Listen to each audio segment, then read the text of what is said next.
So we got some good questions here. I'm just going to go arbitrarily. The first one at the top was, I was struck by what you said on Howard Stern about how your mother's behavior was a test of survival.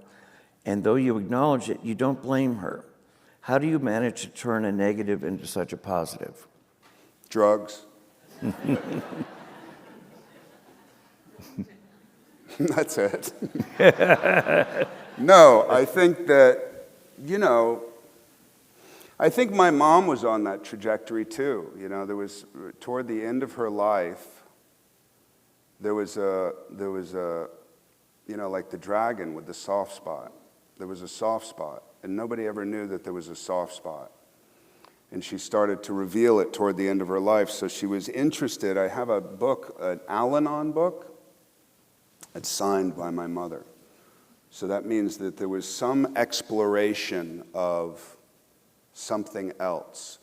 And she had thought of an idea for a chimp show. And ironically, there's a chimp show on TV 30 years later. And she had thought of this chimp show, and somebody took it seriously and asked her to develop it. And she wasn't involved in Hollywood at all. She had just had this idea, and somebody said, I love that idea, why don't you develop it? And I remember her crying in the kitchen, and I said, what's the matter? And she said, I've never been taken seriously before. Meaning I was always the sideshow, I was always the freak. And I identify with that. So therefore I can have compassion for it because I found my way out of the freak show that I was in. I'm in a different freak show now and I like it. Mm-hmm. But the freak show, like what I just read, that I had no control over, that I had no respect for, that was, so that's it. Again, as you get older, as I get older,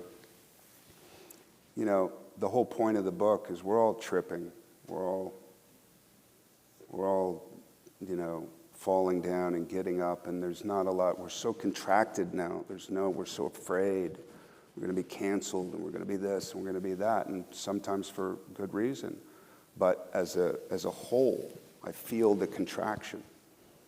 And I think when you're raw, people want to come and